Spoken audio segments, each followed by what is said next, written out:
Good morning students.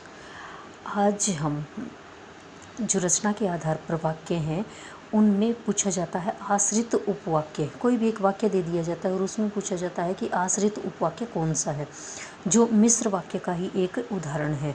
मिश्र वाक्य जो मिश्रित वाक्य है उसी को हम आगे करेंगे, लेकिन वाक्य और उपवाक्य इन दोनों का अर्थ भी समझना ज़रूरी होता है कि वाक्य क्या होता है, जो सार्थक शब्दों का योग वाक्य होता है। उपवाक्य क्या होता है कि जिन क्रिया मुक्त पदों से आंशिक भाव व्यक्त हो उसे उपवाक्य कहते हैं। कहने का अर्थ क्या है कि वह पूरे का पूरे जो भी सेंटेंस है, जो भी वाक्य है, उसका अर्थ न देकर उसके कुछ पदों का ही भाव व्यक्त करता है, उसे हम उपवाक्य कहते हैं। जैसे यदि मैं पढ़ता, अब ये वाक्य दे दिया लेकिन इसके आगे क्या पढ़ता तो क्या, ये अधूरा छोड़ दिया। मतलब कहने का क्या है कि उसके कुछ ही वाक्य के कुछ पदों का ही अर्थ हमें ज्ञात होता है। तुम मुझसे मिलने आए, ये भी अधूरा वाक्य है, पूरा वाक्य यहाँ पर नहीं है। तीसरा है तो अवश्य सफल होता, अब इसमें भी कुछ छूट गया है। इस तरह के जो आपको वाक्य दिखाई देते हैं वो होते हैं उपवाक्य, वाक्य नहीं होते हैं। अब हम देखेंगे उपवाक्य के भेद। उपवाक्य के भेद होते हैं दो। आप लोगों ने मिश्र वाक्य में पढ़ा होगा कि वाक्य एक प्रधान वाक्य होता है और एक आश्रित होता है। तो ये प्रधान वाक्य और आश्रित वाक्य क्या होते हैं उन्हीं को हम देखेंगे। प्रधान उपवाक्य क्या होते हैं, जो स्वतंत्र होते हैं, जो स्वतंत्र अर्थ देते हैं, इस तरह के वाक्य होते हैं प्रधान उपवाक्य। आश्रित उपवाक्य जो न स्वतंत्र अर्थ देते हैं और न ही स्वतंत्र रूप से लिखे जाते हैं, वे प्रधान उपवाक्यों के साथ ही लिखे जाते हैं, ऐसे होते हैं आश्रित उपवाक्य। अब और इसको क्लियर करने के लिए या पहचानने के लिए कुछ शब्द होते हैं जिनसे हमें पता चल जाता है कि ये प्रधान उपवाक्य है या आश्रित उपवाक्य है। इसका एक पॉइंट है ये, जो उपवाक्य क्योंकि, ताकि, जो कि, यद्यपि, जब, यहाँ तक आदि शब्दों से आरंभ होते हैं वे आश्रित उपवाक्य होंगे। अब एक एग्जाम्पल के एक उदाहरण के माध्यम से हम इसको देखेंगे। पिताजी ने मुझसे कहा वे बहुत बीमार हैं। अब एक वाक्य दे दिया है, पिताजी ने मुझसे कहा कि वे बहुत बीमार हैं। अब पिताजी ने मुझसे कहा, यहाँ तक है, ये क्या है, प्रधान उपवाक्य है। और कि वे बीमार हैं, ये क्या है, इसके ऊपर आश्रित है। अब आप समझ गए होंगे कि प्रधान उपवाक्य क्या होते हैं और आश्रित उपवाक्य क्या होते हैं। अब हम जो हमारा मेन है, जो पूछा जाता है एग्ज़ाम में, उस पर हम फोकस करेंगे। अब देखो, मिश्र वाक्य में, मिश्र जो वाक्य है हमारा, उसमें आश्रित उपवाक्य वाक्य के आरंभ में भी आ सकते हैं, अंत में भी आ सकते हैं और मध्य में भी आ सकते हैं। इसमें आप लोगों ने देखा होगा कि वो की लिखा हुआ है, की के बाद है, तो वो आश्रित उपवाक्य। बहुत सारे बच्चे ऐसे ही करते हैं, उद्देश्य जो होता है उसको प्रधान उपवाक्य मान लेते हैं और विधेय जो होता है उसको आश्रित उपवाक्य मानते हैं। लेकिन इस तरह की गलती आप लोगों को करनी नहीं है। आश्रित उपवाक्य हैं, ये पहले भी आ सकते हैं, बीच में भी आ सकते हैं और अंत में भी आ सकते हैं। हम एक ही उदाहरण के माध्यम से देखेंगे कि जिसमें पहले भी आया है, बीच में भी और मध्य में भी। आप देखोगे, जैसे जो लड़का यहाँ था वह बहुत बीमार है। अब इसमें देखो, पहले ही आ गया, जो लड़का यहाँ आया था वह बहुत बीमार है। मतलब जो प्रधान उपवाक्य है वो इसने लास्ट में दे दिया और जो आश्रित है वो इसने आरंभ में दे दिया। जो लड़का, आप ऊपर इसकी पहचान भी बताई थी कि जहाँ पर जो ये ऊपर जो लिखे हुए हैं इस तरह के शब्द भी अगर दिखाई देते हैं तो वो पहचान में आ जाते हैं। दूसरा, इसके तो आरंभ में आ गया आश्रित उपवाक्य। दूसरा ही हम उदाहरण लेंगे, वह लड़का जो कल यहाँ आया था बहुत बीमार है। अब इसने वह लड़का दे दिया, जो कल यहाँ आया था, ये वाला आश्रित उपवाक्य है, बहुत बीमार है, ये इसने बीच में आश्रित दे दिया और ये दोनों क्या हो गए, इसके प्रधान हो गए। अब अंत में देखो, एक ही वाक्य है लेकिन इसको लिखने के ढंग के आधार पर इसको आश्रित कर दिया है। वह लड़का बहुत बीमार है जो कल यहाँ आया था। जहाँ पर भी इसके दूसरे इन्हीं तीनों में आप देखोगे कि एक ही वाक्य दे दिया, लेकिन लिखने के तरीके ने इसको अलग अलग जगह पर आश्रित कर दिया। अब तीसरे में आपने देखा जो कल यहाँ आया था, ये क्या है, आश्रित उपवाक्य है, और पहला क्या है, यहाँ पर प्रधान उपवाक्य है। तो आप लोगों को ये ध्यान नहीं करना है कि कहाँ पर आश्रित होगा, पहले भी हो सकता है, बीच में भी हो सकता है, और अंत में भी हो सकता है। अब जो आश्रित उपवाक्य हैं वो होते कितने हैं, हमने आश्रित उपवाक्य की परिभाषा देख ली, होती क्या है ये देख लिया हमने। अब हम इसके भेदों पर बात करेंगे। आश्रित उपवाक्य के भेद, आश्रित उपवाक्य के 3 भेद होते हैं। कौन से? पहला है आपका संज्ञा आश्रित उपवाक्य, विशेषण आश्रित उपवाक्य और क्रिया विशेषण आश्रित उपवाक्य। संज्ञा विशेषण उपवाक्य क्या होता है? जो संज्ञा की तरह ही वाक्य में प्रयुक्त होते हैं उन्हें कहते हैं संज्ञा उपवाक्य। विशेषण उपवाक्य जो संज्ञा या सर्वनाम की वाक्य में विशेषता बताने वाले जो वाक्य होते हैं वो होते हैं विशेषण उपवाक्य। क्रिया विशेषण जो क्रिया के संबंध में किसी प्रकार की सूचना देते हैं वो होते हैं हमारे क्रिया विशेषण उपवाक्य। ये थी इनकी पहचान, इनकी हल्की हल्की सी पहचान लगा लो या फिर इसकी परिभाषा लगा लो। अब हम इनको थोड़ा सा डिटेल में पढ़ेंगे तीनों को।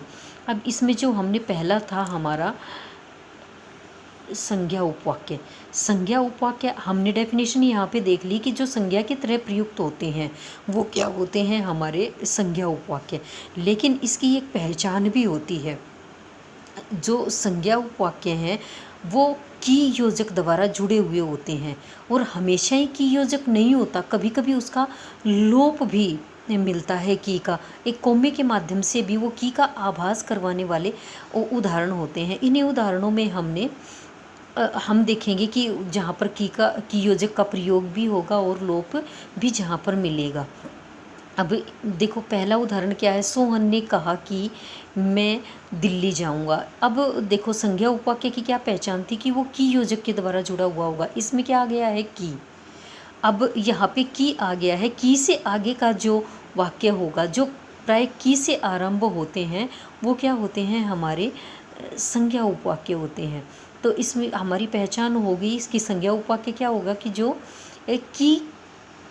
की तरह की से ही आरंभ होगा और वो संज्ञा की तरह प्रयुक्त होगा। तो इसमें आप लोगों ने देखा। दूसरा क्या है, जो लोप वाले हैं वो एक बार देखोगे, दूसरा भी एक ही वाक्य को तीनों तरह से दिखाया गया है, लोप वाला भी और नहीं भी। देखो पहले तो की वाला देखिए जिसमें दिया हुआ है मुझे मालूम था कि वह नहीं आएगा, यहाँ पे की आया हुआ है पहचान। और यहाँ पे ये की जो है ये संज्ञा की तरह यहाँ पे प्रयुक्त हो रहा है, इसलिए क्या है ये संज्ञा उपवाक्य है। दूसरा मुझे मालूम था, अब यहाँ पे ये कोमा लगा दिया है, वह नहीं आएगा। अब यहाँ पे की ना लिख के इस कोमे के माध्यम से ही की का आभास हो रहा है, लेकिन की का लोप है, इसलिए भी ये क्या है, संज्ञा उपवाक्य है। तीसरा वह नहीं आएगा, मुझे मालूम था। अब ये जो आश्रित उपवाक्य है ये आरंभ में दे दिया, इसमें की आवश्यकता नहीं होती है। इस तरह के वाक्य आपके एग्जाम में पूछे जा सकते हैं, इसलिए आप इनको ध्यान में से देखेंगे। अब इसका जो तीसरा है, इसका दूसरा जो भाग है संज्ञा उपवाक्य के बाद जो विशेषण उपवाक्य है। विशेषण उपवाक्य आप लोगों ने पहले वाले में देखा था कि जो संज्ञा या सर्वनाम की विशेषता बताते हैं। अब दोबारा से भी एक मैंने यहाँ पर इसकी परिभाषा दे दी है विशेषण उपवाक्य की। ऐसे उपवाक्य विशेषण उपवाक्य कहे जाते हैं जो वाक्य में प्रयुक्त संज्ञा पद की विशेषता बताते हैं। जो संज्ञा पद की विशेषता बताएंगे वो क्या होंगे, हमारे विशेषण उपवाक्य। अब इस उदाहरण के माध्यम से हम देखेंगे, मैंने एक भिखारी देखा जो बहुत दुबला पतला था। अब यहाँ पे भिखारी की क्या विशेषता है कि वह बहुत दुबला पतला नहीं, भूखा प्यासा था। इस तरह के एग्जाम्पल भी आप लोग देखोगे कि मैंने एक लड़का देखा जो बहुत दुबला पतला था, तो उस लड़के की विशेषता क्या होगी कि दुबला पतला है। इसमें दिखाया क्या है, भिखारी देखा जो भूखा प्यासा था, तो ये क्या है, हमारा विशेषण उपवाक्य है। दूसरा देखो, जो लड़का यहाँ घूम रहा था मेरा छोटा भाई है। मेरा छोटा भाई की जो है वो यही कहीं घूम रहा है, ये उसकी क्या है विशेषता है। तीसरा क्या है, उस लड़के को बुलाइए जिसने नीली कमीज़ पहनी है। मतलब नीली कमीज़, वो उस लड़के की क्या विशेषता है कि उसने नीले रंग की कमीज़ पहन रखी है और उसी लड़के को आप बुलाएंगे। इस तरह की जो विशेषता बताने वाले वाक्य होते हैं संज्ञा की, वो क्या होते हैं हमारे विशेषण उपवाक्य। इसकी एक और पहचान होती है, विशेषण उपवाक्य प्राय विशेषण उपवाक्य का के आरंभ में जो मिलेगा या जो से बने शब्द, जैसे जिस, जिसे, जिसका, जिससे, जिसमें, जिस पर, जिसके लिए आदि का प्रयोग अवश्य होता है, ऐसे उपवाक्य मतलब जो या जो के परसर्ग से बने शब्द होते हैं और वही की इसकी पहचान होती है विशेषण उपवाक्य की। इस तरह के शब्दों को पहचान कर भी हमें पता लग सकता है कि वो क्या है, विशेषण उपवाक्य है। इसका जो तीसरा भेद है क्रिया विशेषण उपवाक्य। क्रिया की घटित होने के समय, स्थान, रीति, दिशा, कारण, परिणाम आदि की सूचना जिन वाक्यों से मिलती है वे क्रिया विशेषण होते हैं। मतलब क्रिया किस तरह से हो रही है, उसकी दिशा क्या है, उसका कारण क्या है और उसका क्या परिणाम निकलता है, ऐसे वाक्य किस में होते हैं, क्रिया विशेषण उपवाक्य में। अब उदाहरण देखिए इसमें, जब मैं दिल्ली में रहता था बहुत काम करता था, ये क्या है कि उस समय की याद दिलाता है, ये स्थानवाचक है, उस समय की याद दिलाता है जब कभी मैं दिल्ली रहता था तो मैं बहुत काम करता था, ये समयवाचक है। दूसरा देखो, यह वही जगह है जहाँ आपने पेड़ लगाया था, ये स्थानवाचक है। मतलब ये है उस स्थान का बोध करा रहा है जहाँ पर आपने कभी पेड़ लगाया था। तो इस तरह से क्या होते हैं, क्रिया की विशेषता बताते हैं। जैसा वह गाती है वैसा कोई नहीं गाता, मतलब ये है उसकी क्रिया की विशेषता है कि वह जितना अच्छा गाती है, वह जितना सुंदर गाती है, वैसा और कोई गा ही नहीं सकता। ये क्या है, उसकी विशेषता है। वह ऐसे चल रही थी जैसे बीमार चलते हों।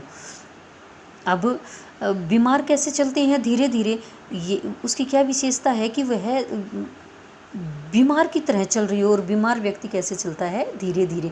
तो इस तरह से यह भी क्या है, रीतिवाचक क्रिया विशेषण ही की क्रिया विशेषण उपवाक्य की विशेषता है। इस तरह के एग्जाम्पल आपको किस में मिलेंगे, क्रिया विशेषण उपवाक्य में। अब इसकी परिभाषा ना याद करके एक पॉइंट है जिसके माध्यम से भी आप इसको क्रिया विशेषण आश्रित उपवाक्य को पहचान सकते हैं। वो क्या है कि क्रिया विशेषण उपवाक्य में प्राय जहाँ पर भी, जब, तब, जहाँ, वहाँ, जैसा, वैसा, जो, तो, क्योंकि, इसलिए, यदि, तो, अगर, तो, हालांकि, ताकि आदि शब्दों का प्रयोग जहाँ पर दिखाई दे वाक्य में, वो क्या होते हैं, हमारे क्रिया विशेषण उपवाक्य।